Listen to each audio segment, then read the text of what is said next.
Assalamualaikum warahmatullahi wabarakatuh. Perkenalkan, nama saya Muhammad Fahril R. Abbas.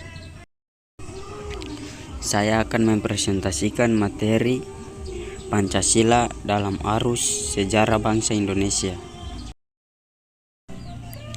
Pancasila merupakan dasar resmi negara kebangsaan Indonesia sejak 18 Agustus 1945. Hal ini terjadi karena pada waktu itu Pancasila disahkan oleh PPKI, lembaga atau badan konstituante, yang memiliki kewenangan dalam merumuskan dan mengesahkan dasar negara Indonesia merdeka. Pada awal era reformasi 1998, muncul anggapan bahwa Pancasila sudah tidak berlaku lagi karena sebagai produk rezim Orde Baru. Anggapan ini muncul karena pada zaman Orde Baru, sosialisasi Pancasila dilakukan melalui penataran P4 yang syarat dengan nuansa doktrin yang memihak kepada rezim yang berkuasa pada waktu itu. 1. Periode pengusulan Pancasila. Benih nasionalisme sudah mulai tertanam kuat dalam gerakan Perhimpunan Indonesia yang sangat menekankan solidaritas dan kesatuan bangsa. Perhimpunan Indonesia menghimbau agar segenap suku bangsa bersatu teguh menghadapi penjajahan dan keterjajahan. Kemudian disusul lahirnya Sumpah Pemuda 28 Oktober 1928 merupakan momen-momen perumusan diri bagi bangsa Indonesia. Perumusan Pancasila itu pada awalnya dilakukan dalam sidang BPUPKI pertama yang dilaksanakan pada 29 Mei sampai dengan 1 Juni 1945. BPUPKI dibentuk oleh pemerintah penduduk Jepang pada 29 April 1945 dengan jumlah anggota 60 orang. Badan ini diketahui oleh Dr.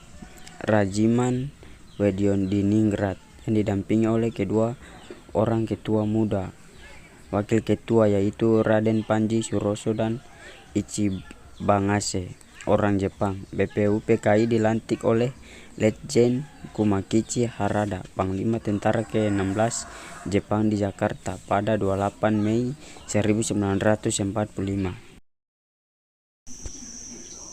Sehari setelah dilantik, 29 Mei 1945, dimulailah sidang yang pertama dengan materi pokok pembicaraan calon dasar negara Ir Soekarno yang berpidato pada 1 Juni 1945. Pada hari itu Ir Soekarno menyampaikan 5 butir gagasan tentang dasar negara sebagai berikut. A. Nasionalisme atau kebangsaan Indonesia. B. Internasionalisme atau teori kemanusiaan. C. Mufakat atau demokrasi. D. Kesejahteraan sosial. Dan terakhir E. Ketuhanan yang berkebudayaan. 2. Periode perumusan Pancasila. Hal terpenting yang mengemuka dalam sidang BPUPKI kedua pada 10 sampai 16 Juli 1945 adalah disetujuinya naskah awal pembukaan hukum dasar yang kemudian dikenal dengan nama Piagam Jakarta. Piagam Jakarta itu merupakan naskah awal pernyataan kemerdekaan Indonesia. Pada alinea keempat Piagam Jakarta itulah terdapat rumusan Pancasila sebagai berikut. 1. Ketuhanan dengan kewajiban menjalankan syariat Islam bagi pemeluknya. 2. Kemanusiaan yang adil dan beradab. 3. Persatuan Indonesia. 4. Kerakyatan yang dipimpin oleh hikmat kebijaksanaan dalam permusyawaratan perwakilan. 5. Keadilan sosial bagi seluruh rakyat Indonesia. Periode pengesahan Pancasila. 1. Peristiwa penculikan atas diri Soekarno dan M. Hattaki Rengas Dengklok. 2. Proklamasi kemerdekaan Indonesia pada 17 Agustus 1945.